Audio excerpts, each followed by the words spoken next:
Tikam Samurai 1, dalam Kemelut Revolusi. Episode 2. Memutuskan tali pertunangan. Kini dia mengingat kembali semua peristiwa itu. Wajahnya yang murung, matanya yang sayu, terangkat perlahan. Dia menarik nafas panjang. Seharusnya dia sudah berhenti main setelah menang besar sepekan yang lalu. Dia berniat membeli sawah, atau pergi merantau dengan uang itu.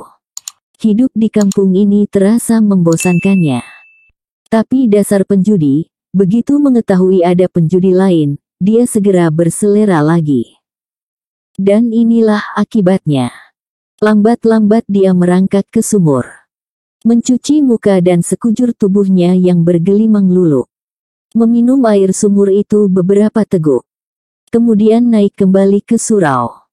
Dia memungut beberapa puntung rokok daun nipah. Membuka gulungannya. Kemudian mengumpulkan tembakau dari sisa rokok itu.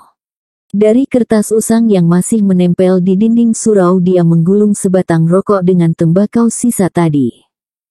Lalu bersandar ke tiang tengah. Lalu mengambil anak korek api yang terserak. Lalu membakar rokoknya. Matanya terpejam mengisap rokok asembling itu. Saat matanya yang sayu terpandang pada kertas-kertas koa yang berserakan, dia memungutnya beberapa buah.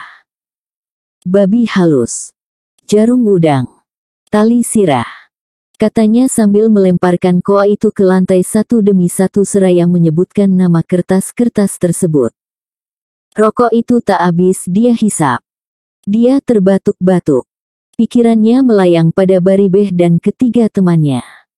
Dia bersumpah untuk mencari mereka. Akan dia ajak lagi berjudi. Dan dia yakin akan mengalahkan orang-orang itu. Hanya kini dari mana dia harus mencari modal. Akan dia jualkah kambingnya yang 3 ekor itu? Ah, ibu dan ayahnya pasti marah. Marah ibunya mungkin dapat dia amankan. Ibunya paling-paling marah sebentar. Yang dia takuti adalah ayahnya. Ayahnya suka main tangan. Mentang-mentang guru silat.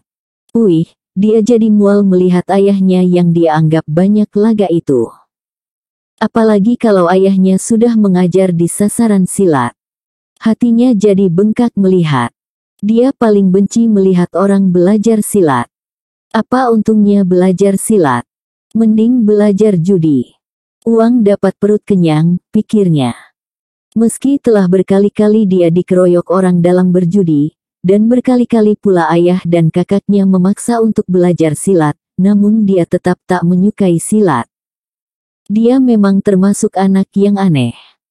Ayahnya adalah seorang guru silat ternama, demikian pula kakaknya. Tapi dia sendiri lebih suka main koa atau main layang-layang. Dia tahu ayahnya tak menyenangi perangainya itu. Tapi apa pedulinya? Dia tidak pernah menyusahkan mereka toh. Dia memang beberapa kali dihajar oleh pejudi-pejudi lain. Sering babak belur dalam perkelahian. Tapi dia tak pernah mengadu pada ayah dan saudaranya yang jagoan silat itu. Tidak. Pantangan baginya untuk mengadu.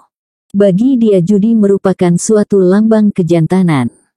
Kenapa hanya pesilat yang disebut jantan? Kenapa pejudi tidak? Bukankah berjudi juga membutuhkan keahlian? Malah baginya judi lebih tinggi nilainya dari silat. Dalam judi orang mengadu otak. Sementara dalam silat orang mengadu otot. Nah, secara harafiah bisa diartikan bahwa dia jauh lebih berotak daripada ayah atau pesilat manapun. Begitu alur pikirannya. Tambahan lagi, berjudi dianggap mempunyai seni yang tinggi. Dalam main dadu dibutuhkan semacam firasat yang tajam untuk mengetahui, mata, berapa yang akan muncul di atas. Dan diperlukan perhitungan yang teliti untuk game sampai 3 kali dalam main koa. Dalam silat mana ada seninya? Yang ada hanya main sepak, pukul, siku, tangkap, cekik, atau tendang uncang-uncang di kerampang, atau banting. Bah, benar-benar keras dan kasar. Dia benar-benar tak menyukainya. Dia lalu tertidur karena lelah. Dalam tidurnya dia bermimpi jadi seorang pesilat yang jauh lebih tangguh dari ayah dan kakaknya. Bahkan jauh lebih tangguh dari pesilat-pesilat tangguh manapun jua. Lewat tengah hari dia terbangun. Dia menyumpahi mimpinya yang jadi pesilat tangguh itu. Kenapa tak mimpi menjadi seorang raja judi? Dengan masih menyumpahi mimpinya dia turun dari surau tersebut. Kakinya melangkah ke arah kampung. Perutnya terasa amat litak. Ketika akan sampai di rumahnya, sebuah rumah gadang beratap ijuk, dia lihat beberapa perempuan berada di rumah. Dia memutar ke belakang. Lewat pintu belakang dia naik ke rumah. Terus ke dapur. Di dapur dia berpapasan dengan kakaknya. "Hei bungsu, orang mencari." "Astaga. Berantem lagi kau ya?" Anak muda itu, yang merupakan anak yang paling bungsu di antara mereka dua beradik, dan karena itu dia dipanggil dengan sebutan si bungsu, tak menghiraukan kekagetan kakaknya. Dia mengambil piring dan mulai menyenduk nasi. "Duduklah ke sana. Jangan mengambil nasi sendiri. Awak laki-laki. Biar kakak ambilkan, tak usah susah-susah. Saya bisa mengambil sendiri, duduklah, tukar pakaianmu. Di depan ada tamu yang akan bicara denganmu. Tak ada urusanku dengan mereka. Elni tentang pertunanganmu." Dia tetap tak peduli, yang jelas dia ingin makan sekenyang-kenyangnya. Ketika mulai menyuap, ibunya muncul. Perempuan itu tertegun melihat anak bungsunya ini. Dia tak usah bertanya kenapa muka dan tubuhnya biru-biru. Tak usah ditanyakan kenapa pakaiannya robek-robek. Perempuan ini sudah arif akan apa yang telah terjadi. Dia tatap anaknya yang tengah makan dengan lahap itu. Sementara sambil makan, sesekali sudut mata si bungsu melirik pada ibunya. Selesai makan, setelah 3 kali bertambuh, dia mencuci tangan. Kemudian berniat untuk turun lewat pintu belakang. Tapi dia terhenti tatkala terdengar suara ibunya yang sejak tadi berdiam diri. "Tukarlah pakaian dengan yang bersih. Di depan ada tamu yang ingin berunding.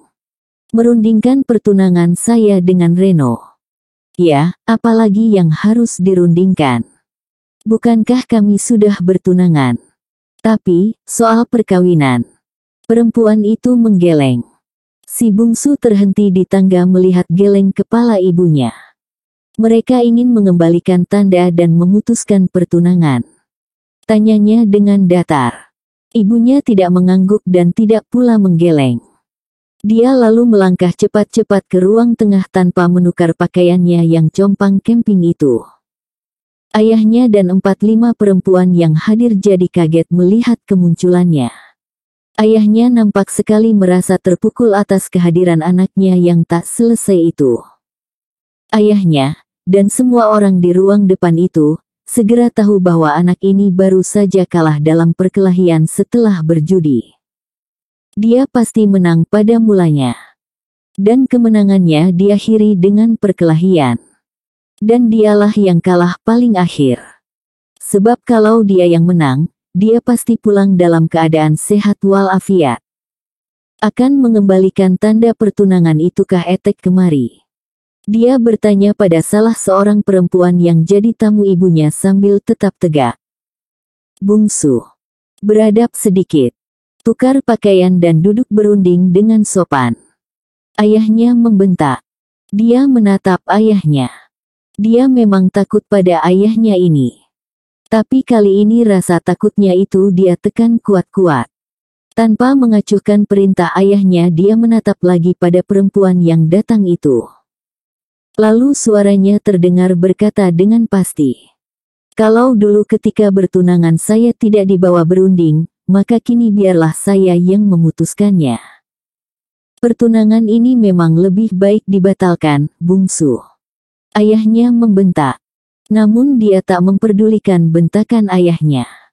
Tak kalah kerasnya dari bentakan si ayah, dia berkata, "Saya memang bukan pendekar. Bukan pula guru yang bisa diharapkan untuk membelikan emas dan sawah bagi istri saya. Karena itu saya tak berniat untuk menikah. Nah, ambillah cincin ini kembali. Sehabis ucapannya dia membuka cincin di jari manisnya. Kemudian melemparkannya ke pangkuan perempuan yang tadi dia sebut dengan etek itu. Kemudian dia melangkah ke belakang. Melewati ibunya yang tertegak di pintu tengah. Kemudian turun. Melewati kakaknya yang tegak di dapur. Anak yang benar-benar tak beradab. Tak bermalu. Tak dimakan ajaran ayahnya menyumpah panjang pendek dengan muka yang merah padam. Akan halnya perempuan-perempuan yang datang itu, tak bisa bicara sepatah pun. Kejadian sebentar ini memang luar biasa hebatnya bagi mereka. Mereka memang menghendaki pertunangan diputuskan. Tapi tak terpikirkan oleh mereka akan begini caranya. Reno Bulan adalah gadis tercantik di kampung ini. Banyak lelaki jatuh hati dan bersedia berkorban untuknya. Tapi setahun yang lalu dia telah ditunangkan dengan si bungsu. Orang tahu bahwa pertunangan itu hanya karena ikatan kekeluargaan saja. Keluarga Reno dan keluarga si bungsu masih berkait-kait famili. Dan kedua keluarga mereka termasuk keluarga yang terpandang di kampung itu. Terpandang dalam turunan dan harta. Sudah jadi tradisi, mereka mengikat perkawinan sesama mereka. Artinya mereka tetap menjaga kelestarian turunan dan menjaga agar harta pusaka tak jatuh ke tangan orang luar. Padahal semua orang berani bertaruh bahwa Reno yang cantik itu pasti tak menyukai si bungsu. Bah, apa yang diharapkan gadis secantik dan selembut Reno Bulan itu dari seorang lelaki seperti si bungsu? Wajahnya selalu murung. Matanya sayu seperti tak semangat hidup. Pemalas dan pejudi luar biasa. Penakut Al-Hurabi. Soal judi, tak satupun orang-orang di kampung ini, bahkan sampai ke kampung-kampung lain, yang tak tahu bahwa anak muda ini adalah hantunya judi. Semua laki-laki yang pernah jatuh hati pada Reno memaki orang tuanya sebagai orang tua mata duitan. Yang bersedia menjual anak gadisnya demi menjaga harta warisan. Orang tua laknat, rutuk mereka. Tapi orang tua Reno nampaknya juga punya persyaratan. Mereka berusaha agar si bungsu itu merubah perangainya. Tapi apa daya, anak ini memang tak pernah berubah. Dia malah menjadi bahan gunjing dan bahan ejekan sesama besarnya. Dan siapa pula yang mampu bertahan bertunangan dengan lelaki seperti itu? Si bungsu melangkah turun dengan hati kesal. Pertunangannya memang termasuk pertunangan yang aneh. Sejak bertukar cincin setahun yang lalu, dia baru bertemu dengan tunangannya itu sebanyak 3 kali. 2 kali di pasar Jumat dan sekali ketika sembahyang hari raya. Dalam 3 kali pertemuan itu, tak sepatah pun mereka sempat bicara. Mereka hanya bertatapan sejenak dalam jarak yang jauh. Kemudian dia sibuk dengan teman-temannya. Itulah modelnya pertunangan itu. Dia bukannya tak tahu bahwa Reno adalah gadis cantik yang jadi rebutan banyak orang. Tapi dia tak mau gadis itu menyangka bahwa dia termasuk salah satu di antara lelaki yang memburu cintanya. Puih. Kini pertunangannya yang tak berkelincitan itu sudah tamat riwayatnya. Hatinya jadi lega. Ya, dia jadi lega. Sebab dia semakin bebas untuk berjudi. Kemana harus mencari modal untuk berjudi, pikirnya sambil terus melangkah meninggalkan rumah tua itu. Bersambung ke episode 3. Pengkhianatan.